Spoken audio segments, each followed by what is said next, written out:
right. So, Dr. Michael Broder, welcome. Thank you for coming on to Green Pill. Really excited to have you here. Uh, Dr. Broder, if I may touch on your background a bit, is a psychologist and author, expert in cognitive behavioral therapy, especially with high achievers. He's actually trained thousands of psychologists, psychiatrists, and clinicians around the country and internationally. He was the chief psychologist for the Philadelphia Police Department, president of the Media Psychology Division of the APA, hosted a radio show syndicated nationally, both out of Philadelphia and New York. He's been on Oprah, The Today Show, written for the New York Times or written about, Wall Street Journal, and a number of other national newspapers. He's written 8 books, including his most recent, Stage Climbing, Helping Adults to Grow Up, which is a manual for clinicians. And the other 7 of his books are more for the layperson or the reader who wants to apply these principles to their daily lives, which is what we're going to go through today. So, Michael, excited to go through your history, excited to go through the stage climbing methodology for folks, and also, of course, how you've applied these principles in your personal life with your loved ones, your peers, your relatives, your family. How have those conversations gone? What has worked for you? What hasn't? So really excited to deliver some actionable information in a short period of time for our listeners and get folks from where they are now to where they want to be. So with that, Michael, I mean, maybe you could just tell us a bit about how you got into health, what made you start at Goddard College. I assume that was in Vermont. What made you go to Temple, and what started you on this health journey to helping people? Oh, well, Alex, it's great to be here with you, and that's quite a story. I started out actually as an accountant, and and went to night school because that was the only way I could go to college. And the good news about going to college at night is that you usually have a head start on people who do it the more conventional way. So by the time I was 21, I had an associate's degree, which is all you needed then to take the exam, and I became a senior accountant at 21, and got a job that led to me buying the office that I was managing, and wound up building it very significantly over a period of 3 or 4 years. And that sounds like a really nice American dream story, but I got to the point where I was bored. I was making money. I was actually had our firm was the size of other accounting firms that had a way bigger head start on us, and I was thinking about, well, what do I really want to do with my life? And anybody I would talk to about that thought I was nuts. Geez, I'd trade places with you in a minute. You got this great career. You're this, you're that. Well, to make a very long story as short as possible, people were suggesting, geez, why don't you finish up your degree and go to law school, and you can become a tax lawyer. That was the best way to get me to go, that's the last thing I wanted to do. But then it occurred to me, and I can only say that something spiritual happened, because it didn't come from anybody that I spoke to about this, but I realized that the part of my job as an accountant that I enjoyed the most, and by this time I had a lot of people working for me, and I got involved hands-on in some of the more interesting and consequential things that our clients were going through. And I realized that the the part of it I enjoyed the most was the part of it that I wasn't getting paid for, which was counseling people and helping people to decide what they want to do with their business and motivating them, because a lot of people, particularly small businesses, Mm-hmm. uh, get into a rut very easily and so forth. Mm-hmm. And over a period of a few years, as you mentioned, I went to Goddard, which was an adult degree program at the time. Uh, Finished my my bachelor's degree very quickly. Then I got a master's and a doctorate over a period of a little over 4 years in Wow. psychology. And the more I got into it, the more I realized that this is what I wanted to do. Mm-hmm. But then once I started to, and I had some incredible mentors, by the way. Uh, Many of your listeners would be familiar with Dr. Albert Ellis. He was Mm-hmm. my supervisor in my PhD. Yeah. internship program. That's right, uh, which was probably the best training one could have at that time. Hmm. Um, but one of the things that I realized was that uh, that psychotherapy didn't quite go far enough, because it focused on symptoms, Hmm. and it focused on things like anxiety and depression, and think about think about it in the larger context of health. When you go to a doctor for something, it's usually for some kind of symptom, and they Mm-hmm. usually take care of it, and then if you're lucky, you don't have to go back, and that's the end of it. And psychotherapy kind of doing that at that time too, and psychotherapy was just starting to become an acceptable mainstream treatment. Uh, Mm-hmm. And this is time period wise. I can follow, but for the listeners, when did psychotherapy, in your view, become more of an acceptable treatment? I would say in the late 70s Mm-hmm. and early 80s. Mm-hmm. Curious And what popularized it too, but please go ahead. Mm-hmm. and Mm-hmm. and and by the way, I mean, it was no coincidence that that occurred around the same time that during the same period where the divorce rate went from 20% to 55% Wow. over a period of time. And people were just starting to realize that they weren't trapped in the life that they had. Mm-hmm. And for example, in my doctoral program, there were many women who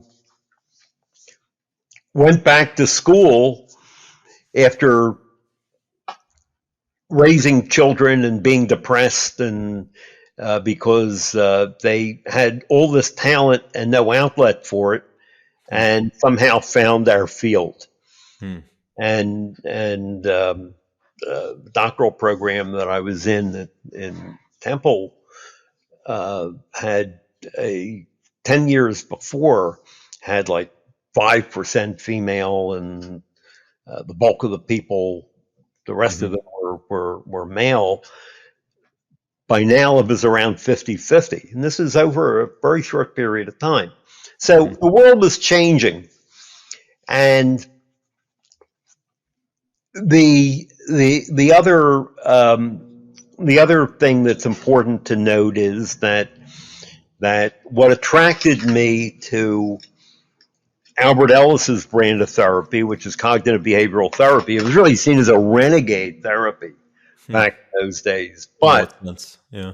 Hmm. well, it was seen because Freudian and Carl Rogers, Rogerian therapy, they were what most people were practicing, and they were more affective therapies. And cognitive behavioral therapy was seen as a head trip, Mm. which was a total mischaracterization of it.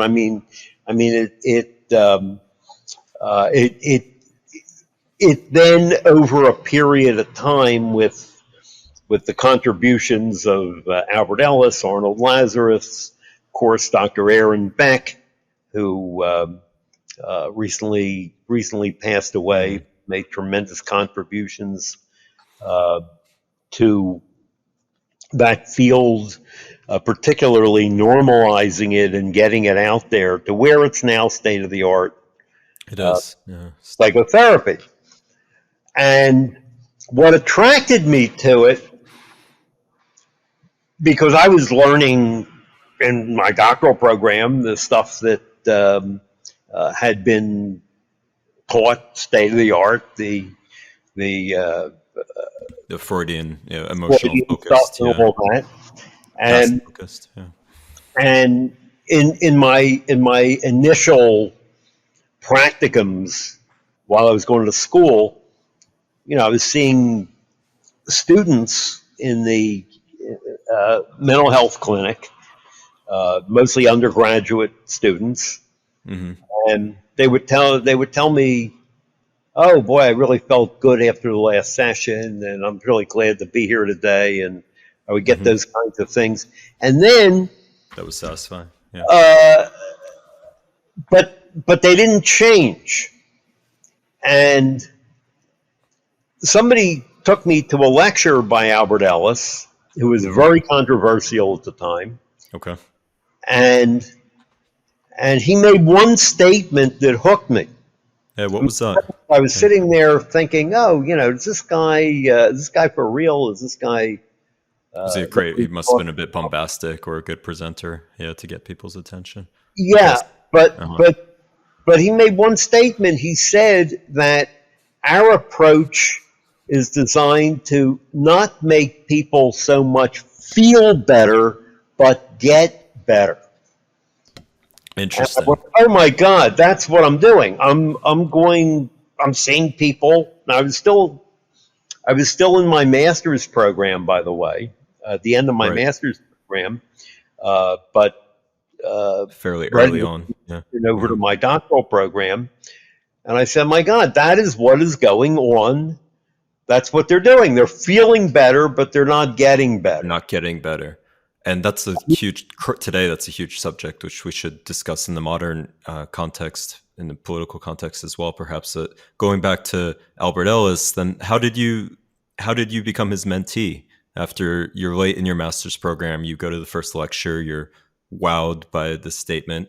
It reaches you because it touches on what your folks are experiencing. They walk out feeling better, but they actually don't change their lives at all. So how do you then approach Dr. Ellis and start working with him or being mentored by him? Well, well, his institute offered a primary certificate program, which I enrolled in and really Mhm. was impressed and understood that this was the type of approach that I wanted to use. And by now, I was in my doctoral program. Mhm. And I talked to my advisor, and he said to me, Albert Ellis is a nut. Mhm. I've been living in Philadelphia, and think me, you want to go up to New York for an internship and do that, and uh, my advisor, one of the things he said that stuck in my mind was, he said, "This cognitive behavioral stuff, I mean, it's got like the credibility of Scientology. I mean, it's so so anyway." Um, I convinced him, and he said to me, you know, we're going to have to evaluate this. And if it doesn't work, you're going to have to take an internship again. Wow. And I said, Okay. deal. I skipped one step. I had sent Albert Ellis a very, very detailed letter uh, after my training, talking to him about two cases that I was working on Hmm. and how I could like make the shift in with them and like does his approach break down when it comes to that. Hmm. And he sent me back a 6-page single space typed letter, with Yeah. corrections. Nobody had computers in those days, Hmm.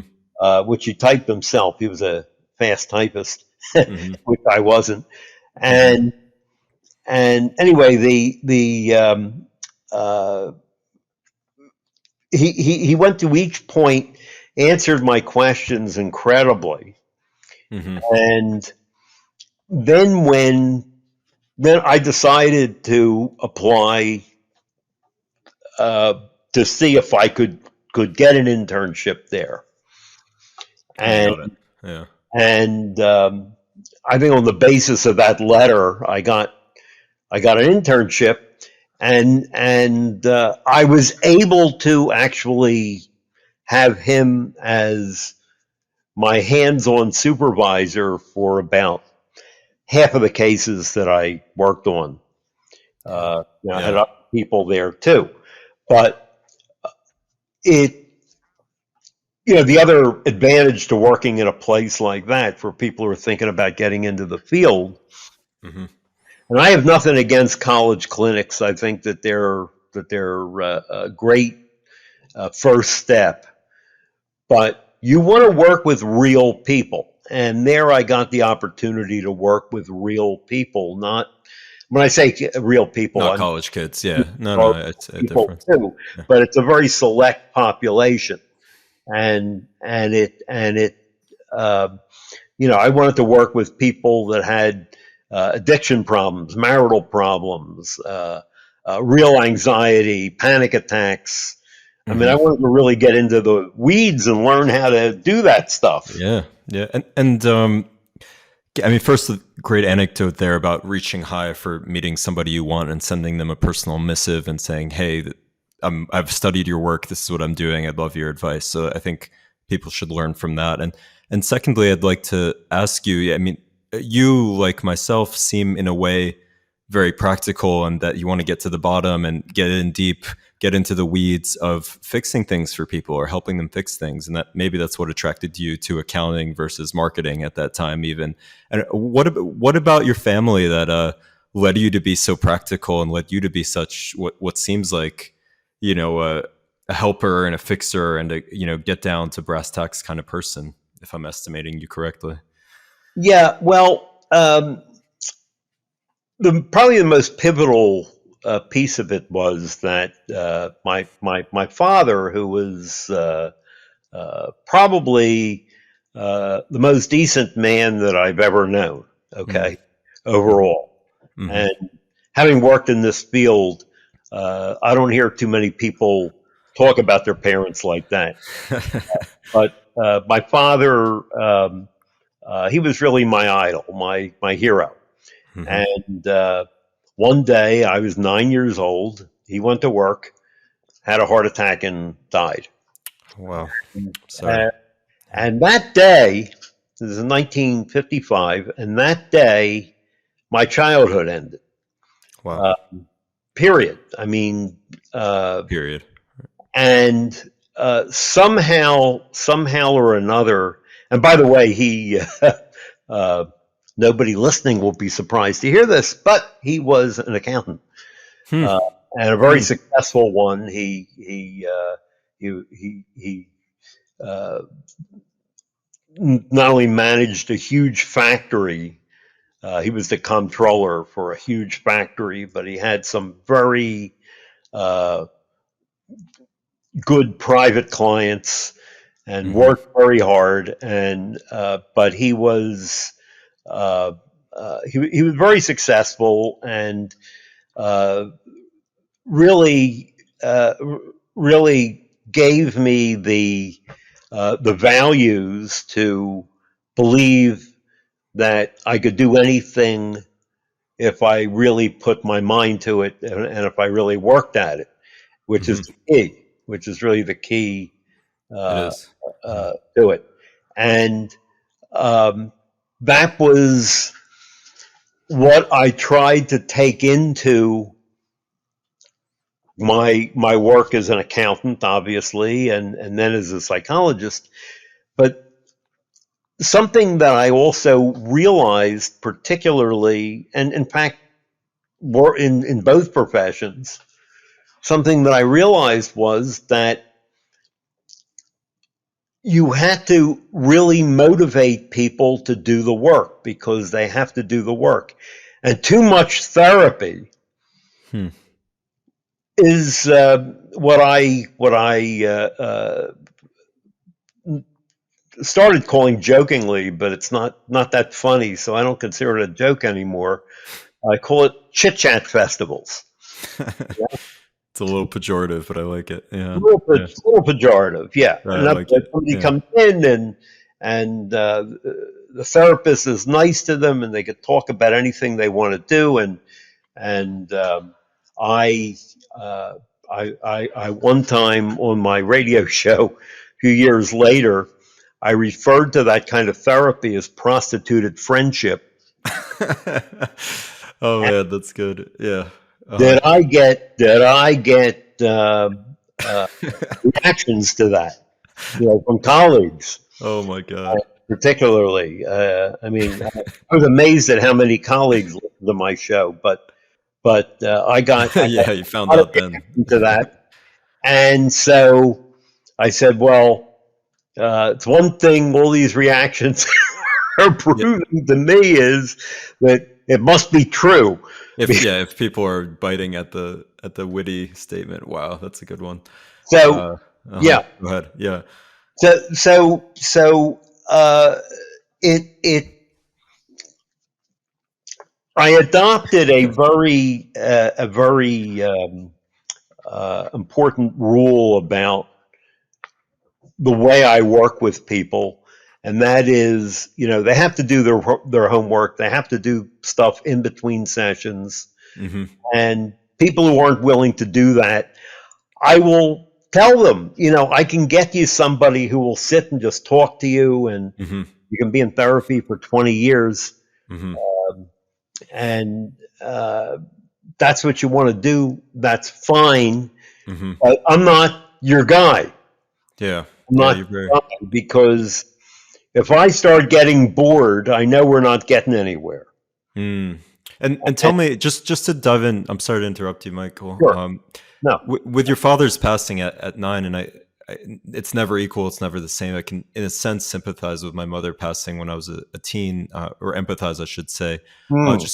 Did you draw the line from your father passing away to then you going to help people? Because I'd really like to get deep into your own story, because you, with so much training and so much experience, should have some tools and tips for folks who don't have so much training, but have had similar life circumstances, similar tragedies, if I may. So I wonder if you could draw that line for Well, us. that's a great question, and the answer might surprise you a little bit. Hmm. My mother, who passed away. Well, she lived 40 some years after that, but Okay. she never got over my father's death. And she was in an incredible uh, chronic depression Wow. uh, from the time he died until she died. I mean, she never got over it, Wow. and she would have uh, she would have done anything she could to help me. Hmm. But if I would ever bring up a problem, Hmm. she would get very upset that I have this problem and I don't have my father to help me. So Mm, then I would start to feel guilty that I brought the problem up. hmm So eventually I just stopped bringing up problems. hmm Okay?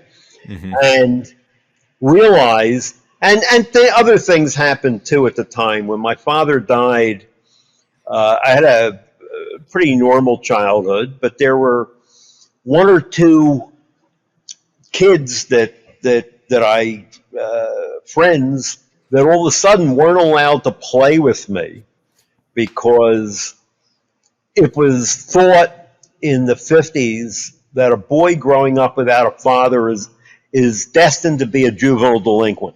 Jeez.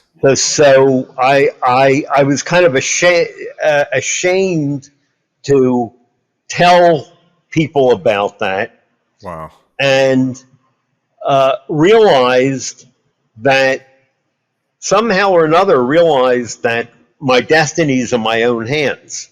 Mm, And years later, I mean, I recognized it as some kind of spiritual awakening. a pivotal moment, yeah, for you. So Uh, sometime in your early teens, you would say, when you were either ostracized in some respect or lost a few of your best close friends, or somebody explained it to you and you had to hide it. So there was a spiritual moment in one day, you feel, or when well, you later reflected. Yeah, just curious on that I moment. realized, Yeah. I realized, I kind of lost interest in school. I had teachers also who had that mentality, hmm and felt teachers were adversaries, Yep. and wound up just kind of uh, letting things formulate in my own head, and realizing that I have to make my own decisions. You And grew up, like you said. Yeah. and they didn't have therapists then, Hmm as we think about them. You know, they had school counselors, but they were basically disciplinarians, hmm and they weren't straight about it. I mean, I'm talking about then, not now. hmm Today it's different, hmm but you know, you would be sent to the counselor for something, and the counselor would say, "Oh, you can talk to me. You can tell me about anything. You can talk to me about," it. And then you'd wind up getting in trouble. Wow. No, Yeah. So the environment wasn't conducive to sharing about grief, about bereavement, about no. struggle in general, which is very different than today, I think. But and yet maybe you could take us. I just want to make sure. I've actually so many questions to ask you. As we squeeze things in for now, and we can have you back too. What did this help you develop your stage climbing theory of where adults are in their development? And maybe you could just very briefly define it for us as well. Well, yes. Stage climbing. Here's the premise. The premise of stage climbing is very simple, and that is that if we allow ourselves to, and we eliminate the blocks that prevent it, we will, by nature, reach our highest potential. So, I want you to think of your mind and your maturity and your evolvement and development uh, the way you think of a body. Okay, the way hmm you think of your body. hmm So we're all born. We come out of the womb usually weighing single digits, right? hmm But we possess the seeds of everything we need to be the people that we are as adults. Now, what is it that why is it then that so many people don't reach their potential? Well, it's because of the 7 steps. Because each one represents a stage of development, and parts of us can be stuck at each stage. Give us the stages too. Yeah, go ahead. And if we eliminate what I call the hooks to your lower stages, you will naturally grow up emotionally. Just like, okay, so the infant is going to mature into an adult, but how well he or she takes care of themselves is a major factor as to whether they'll grow up to be have a healthy body, a fit body, or whether they'll have a very dysfunctional body. A lot of it has to do with with the way we take care of ourselves, the way we eat, the way we take care of our health issues, the way we exercise, things like that. Well, it's the same thing with the mind.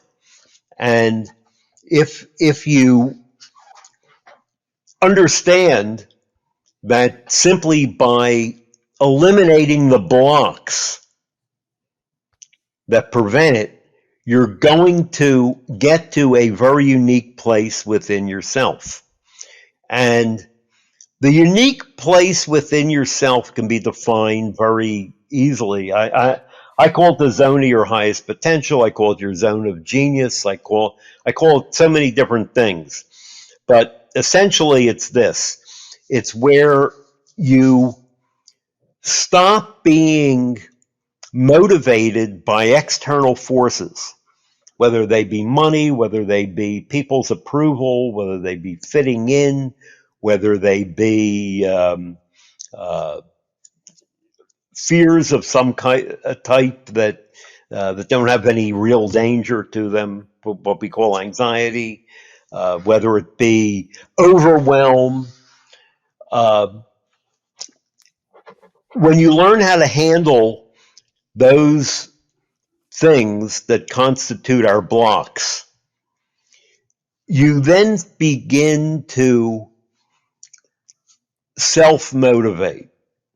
You go from being externally motivated to internally or intrinsically motivated. And that's where your uniqueness lies. And we all have that uniqueness.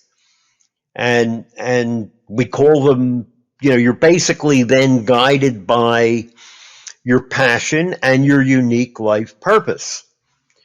But sadly, most people don't get to that. I mean, when you read things like there was a couple of years ago, there was a terrifying Gallup poll that showed that 80% of people don't like their work or job.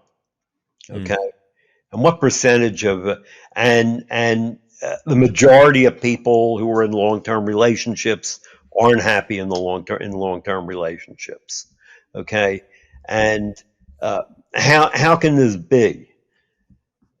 And the answer is that they're stuck in one area or another and unable to continue to evolve.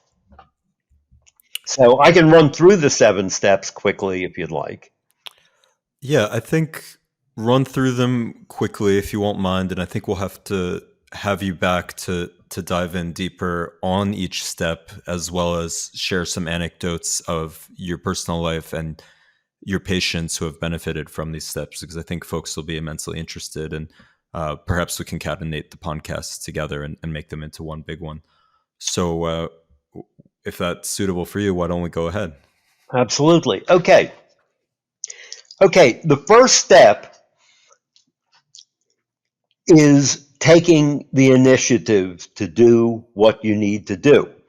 Now, that might sound basic, but to the extent that you can't do that, you have hooks in infancy. Because infants are unable to take initiative and are totally dependent. And there are many strategies that we give that free people where those hooks are. And by the way, we don't arrive in adulthood in one piece. That's the other thing. So you can be extremely evolved in your work part of your life, and just as unevolved in your in your say relationship area, or spiritually, or as a parent, or whatever. Okay. Yeah. So now, what follows infancy is being a toddler, and toddlers now learn that they have some power. They can move around. They can, but they haven't learned consequences. And so, step two is learning self-discipline and taking responsibility. When I've worked with criminals, for example, they were stuck in stage two. Right.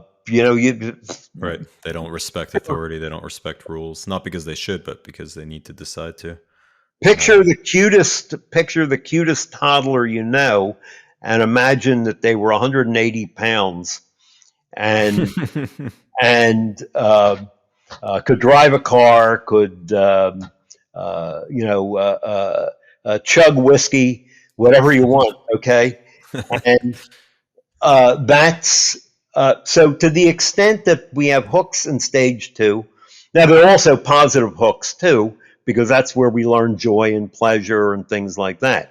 But when we parent, I mean, a great challenge as a parent is to not take away the ability to have this primal joy, to not do that, okay, under any circumstances, but to teach people how to have the discipline they need, that they're going to need later on in life. So step three is the third stage is late childhood. Late childhood. And that's after being a toddler. And that's where we learn the rules of life, and we learn how to fit in. And to the extent that we have problematic hooks there, we cling to our comfort zone and to unquestioned rules that no longer apply in later areas of life. So that's another area where people get hung up. Think about where you won't leave your comfort zone if you could. Your comfort zone is nothing but another word for anxiety to leave. It's really what it is.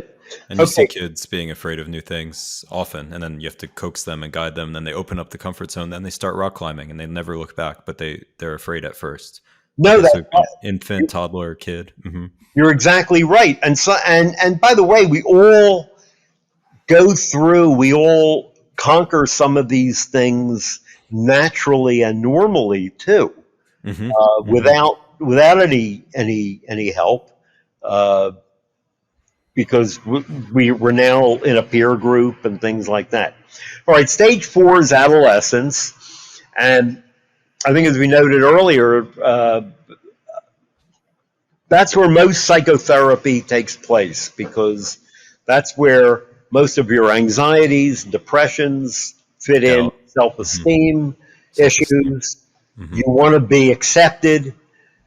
You want to be unique, but then you want to be accepted. That's the adolescent. That's the adolescent dilemma, and getting past that, understanding, for example, that practically everybody listening here, you say, "Hey, do you want to be a success?" And they'll say, "Sure." That's a no-brainer question. What a dumb question is that? But when you get successful, there are a lot of people that aren't going to like you anymore. Mm-hmm. And so, believe it or not, people I've worked with have traced their self-sabotage of success to the fact that their uniqueness would have turned off the tribe they belong to. And they have to learn that as you evolve, you'll find better tribe. Wow. Stage 5 is adulthood. And that's the normal adult. And normal, by the way, is not optimal. Uh, the people we see in therapy, stage 5, this is where you're kind of governed by roles in your life roles. Being a parent, being a friend, being a golfer, being whatever your line of work is. And problems like overwhelm come into play. Sometimes when you lose a role of some kind, that triggers all kinds of issues. For example, a divorce, a financial setback, something, a death in the family. Mm-hmm. So it's about rising. What we teach people how to do at step 5 is to rise above their roles. Rise above their roles. Mm-hmm. And then once you're able to do that, then the next stage is where it's step 6. You're trusting yourself to follow your passion. And whatever like inner guidance you get is what really takes you there. So that's where you find your creativity, your talents, true love. Stage 4, it's about being loved.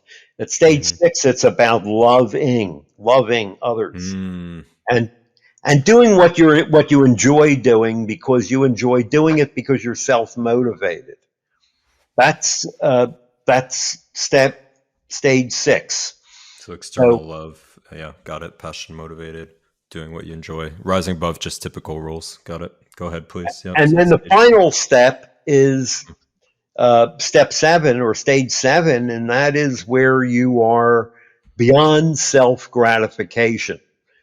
To the degree that you're at step 7, you're now focused on a purpose outside of yourself, and that motivates you. It motivates you to be able to give that. Remember now, you can still make a lot of money. You can still be doing things that just benefit you, but now you have a motivation to give back. And most psychotherapies, they might get you right to the cusp of stage 7, stage 6 and stage 7, but they don't really get in there with you. So by doing this, that is where the zone of your highest potential is too. Those two steps, I call them your target stages. And the most important thing to know about these two stages is that in many ways, whether it be in therapy, whether it be in the online courses I know we're going to talk about, we will. We can get you there to that stage. We can get you there, but nobody can tell you what you'll find when you get there. because it's different and unique for everybody. And that's what makes the human being different from every other animal, is that we are intrinsically motivated by different things. As individuals. And that's what, and understand, that's what people did not understand about me when the accounting firm was successful and I could have just concentrated on expanding it and making a lot of money and even working less and doing stuff like that. But it no longer motivated me intrinsically. And that was why, and that was what people could not understand. So once I learned that, I developed this model, which, by the way, there have been evolving versions of for uh, almost 40 years. I started with this concept and wrote the first book, Stage Climbing, back in 2011. Seven Before steps. that, it was, yeah. I just Se- want to let you know we're at 135, so I'm happy to continue or pick it up next week as well. yeah. Okay. Well, uh, we can go Yeah, we another could pick it up. Yeah, let's keep going. I'll we cut can this go part another- where we just discussed and then keep going about how you did 2011 and then you said it's been developed for right, 40 years. So go ahead. right. And that first book, Stage Climbing, the feedback I got on it was that it was good, but it was too complicated for the lay reader.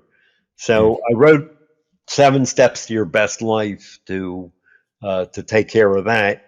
And all the while, I started training professionals on this particular uh, technique and this particular model, because it's a developmental model as well as a therapeutic model.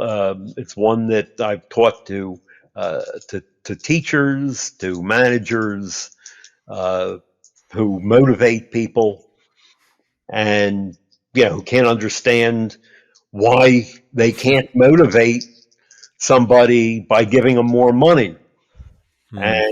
And they need to realize that, for instance, if they have creative people working for them, that money isn't going to be the main motivator. The main motivator is going to be leaving them alone and let them do their magic.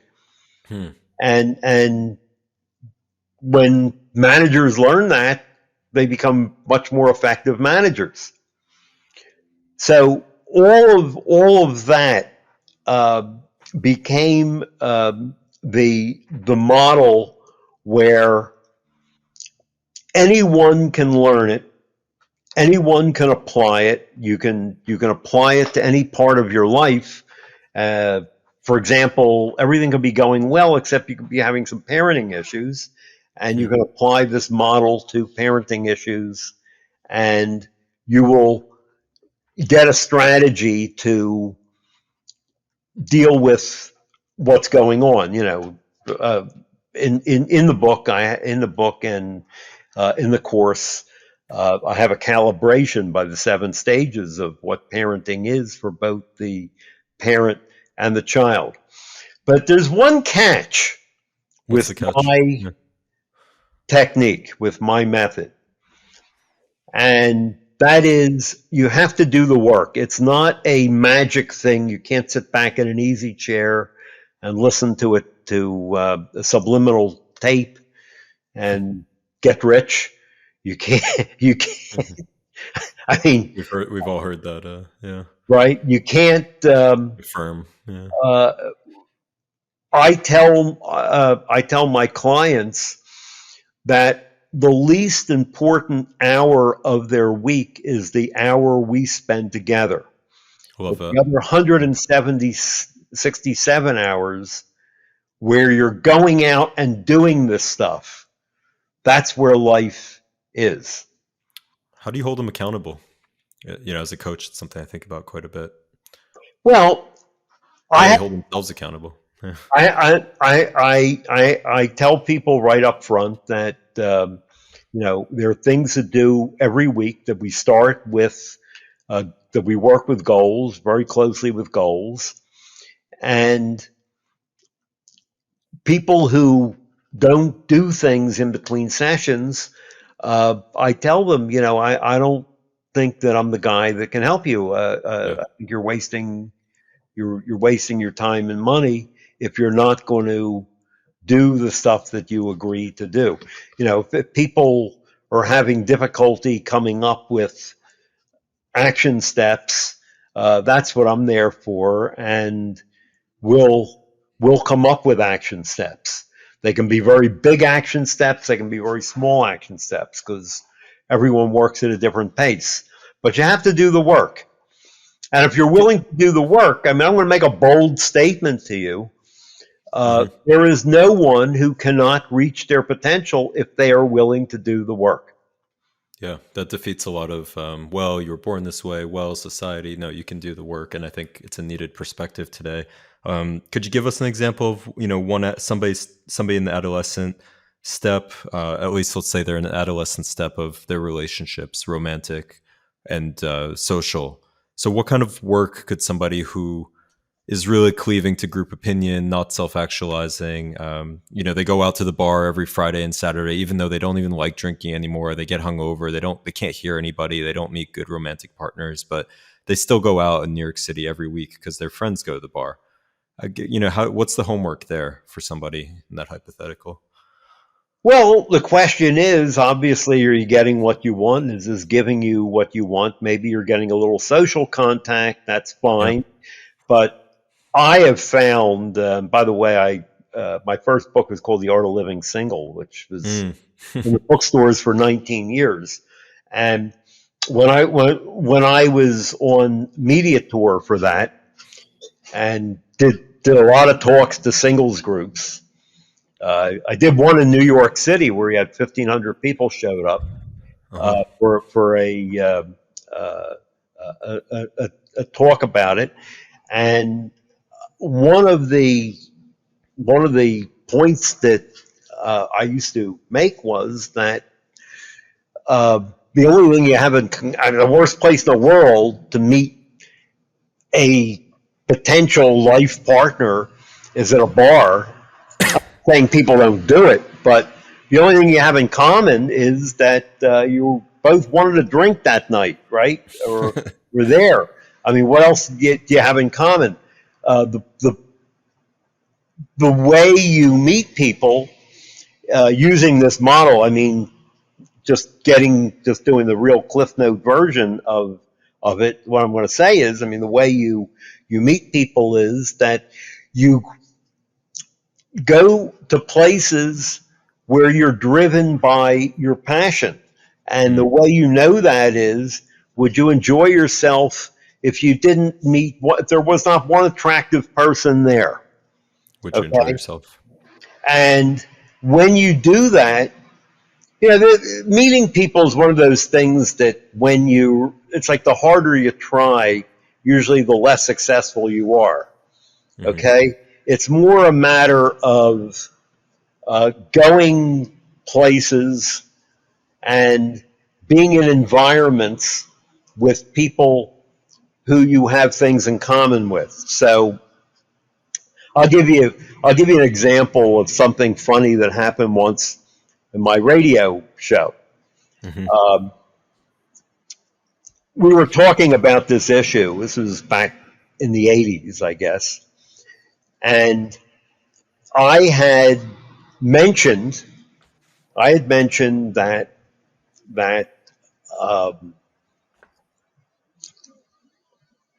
a great place I have found that a great place to meet people was at my gym because I observe people meeting people there all the time. Hmm. And they had a jogging track and all that, Mm-hmm. and and you have something in common with the people there because you're into fitness, and you're not trying. You're going to the gym for reasons other Right. than to meet somebody. Right. Okay, and I had also mentioned on a different program the gym that I go to on another context, on some humorous context that had nothing to do with this particular call. Mm-hmm. Well, I went to the gym and I saw a bunch of women sitting around near Trying the to meet you. jogging track looking to meet people. Huh. And I actually, I didn't say anything to them about it. Uh-huh. I did, but I did mention, I did a kind of radio monologue about it the next time After the fact, yeah. after the fact. And I said, the women who meet men at a gym, because, oh yeah, left one part out. The reason, it's like a woman who called me up and she was talking about how she doesn't know where to meet people, how to meet people, and so Mm-hmm. forth. And that's how we got into that discussion. But and I said, in my gym, there are about probably 4 to 1 men, particularly in the jogging track. You know, Mm-hmm. back in those days. Mm-hmm. Okay. Well, it was if were the it was the women who were running around the jogging track sweating. Uh, they're the ones who met men, not the ones who came in dressed to the nines, all ready to meet men. You know what I mean? Mm-hmm. Mm-hmm. Yeah, That the intention was not to meet men, but to be there for a reason because they enjoyed it, and perhaps the aura they gave off or their approach to where they were was not purposeful, and that's how they met people because they wanted to be there, not because they were hunting. In a sense, that's am I summarizing that right? Yeah, that's exactly right, and they're brought there by their passion in some way, brought there by their passion. which is step 6. And that's how you meet the kind of people that you have a basis for a relationship with. I Yeah. mean, to go to some place that's like artificial for people to meet, yeah, you're going to meet people. You might have a couple of short-term relationships. You might even wind up uh, getting lucky and meeting the Mm-hmm. right person, but that happens very rarely. Mm-hmm. I So mean, you're all about practicality in the dating scene and otherwise. So some homework would be change the venue, choose it on your passion, come back to me next week when you went once to such a venue. Is that fair to say? So smart goals, achievable, realistic, time bound, specific. exactly, and no matter what it is, no matter Right. what it is, I mean, a lot of people meet people playing tennis, but Yep. like playing tennis, enjoy playing tennis. You don't go to a, you don't say, I'm going to buy a tennis racket and go to a tennis club to meet women or to meet men. You uh, if tennis isn't your thing, something is. And then we get in there as to what does ignite your passion. I've had people tell me that they're not passionate about anything. I have never had anybody not be able to identify a passion. And that's your starting point, that's your clue. Nature, spirit, whatever you want to call it, gives Mm-hmm. you that. And if you allow yourself to enjoy that, pursue it, build on it, it's going to get you where you want to go. My career change had to do with enjoying counseling people, helping people get results with their businesses, Mm-hmm. And that's and where you went. Yeah. and then of course, you know, I realized that all the other stuff that went into accounting and running an accounting firm is not where it is for me. And by the way, the firm I started, there are still remnants of it around, No way. but I haven't missed it once. In fact, I haven't done my own income tax return in 40 years. That's funny. So, Yeah, you never know. Always pull it back out. Wow, I think it's always good to have a second skill. I like how in this conversation, for folks listening, to summarize, it's not just follow your passion, which sometimes is bad advice when it comes to an acute scenario. And I think it's maybe follow your passion in terms of a career. Well, we can get into that specific question, but it's follow what's intrinsically yours in your heart, what's drawing you, what's motivating you. It's be truthful. So when Michael sees clients, it's, hey, what are you here for? I can't help you if we're just going to chat. What are we doing here? What's the focus? So it's be truthful to yourself. And then it's also be honest about where you are and what's holding you back. So I like the practical approach. I like the accountability, and I like the focus on passion and motivation. I should note that Michael has just a 2-hour mini course called "Light Up the Path to Your Highest Potential." what's the path to your highest potential? I'm sorry. Go ahead. Light up the path to your highest potential. And it is on my website, drmichaelbroder.com, or michaelbroder.com will get you to the website too. Michaelbroder.com. michaelbroder.com. You can take it. You don't even have to opt in. Right. You can just go there and take it. I really want people to take the course and have it. It'll give you a few strategies and an idea of what the approach is. And then, of course, there's a deeper dive, which is an 8-week course where I take you step by step, stage by stage, through the process. And you can do this for the rest of your life with any new issue that comes up. And that's 7 steps to your best life. The full course. Right. 7 steps to your best life. And one of the things that I tell my students is that their highest duty is to put themselves out of business. So to make themselves not necessary. Your psychologist students, that is. Right. So this is kind of my way of doing that. A lot of people have been able to take this course and not and not need therapy that they thought that they would need, and it because it's only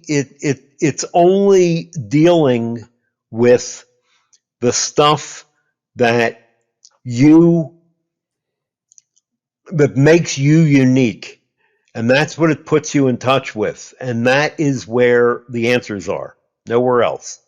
Super key in today's day of social media, where there's so much comparison, so much of FOMO or fear of missing out, so much, well, I could be doing this, that, and this. This is actually intrinsic work and work that gets you in touch with you and no one else. And that's important because getting in touch with you will help you evolve where you're stuck, and nothing else will. Dr. Michael Broder, thank you so much. 3 tips to leave folks with very briefly, if you can summarize, if somebody's feeling stuck today, and we'll take it out there and mention the course in the show notes as well. Oh, 3 tips? I could give 300. A tough question is one of the best ones to do. One thing, forget about your comfort zone. Love it. When it's holding you back. When your comfort zone works for you, stay there. It's great. Okay? But if you, for example, want to make a career change, or you need to make a change in your relationship status, there's only one commodity in our life that we can't get back. We can make money back. We can't get time back. And whenever you stay in a comfort zone that is not serving you, you're literally giving away time that you're never going to give back. You're not going to get back, and it's not going to fulfill you. The other, the, oth- Yeah. Mhm. the other thing is that you know what your dreams are. Start taking some steps toward them. Each time you do that, it gets easier. Each time, on the other hand, you say that's too hard, it gets harder. And I could fill a small sports stadium with the number of people who've told me, I wish I could have, I really wish I really wish I hadn't held myself back. Just filling the number 20 years Wow. ago, 10 years ago, even last week. And the other idea is that's very important. Learn to really love your own solitude, Hmm. because that's something nobody can take away from you. And they are the moments when the little seeds of passion and desire and intrinsic motivation come up for you, you know? Yeah. Yeah, I love it. Those are three really impactful ones for those listening. Comfort zone, evaluate it, be clear about it. You know your dreams, start taking steps because you're making it harder every time you ignore them. And learn to love your own solitude. Thank you again, Dr. Michael Broder. It's michaelbroder.com. Joy. Thank you. Take the middle course, or excuse me, take the mini course, light up your path to your highest potential. Do it now. Do it this week. Get started. Bookmark it. And again, thank you so much for being on. My pleasure, Alex. Great.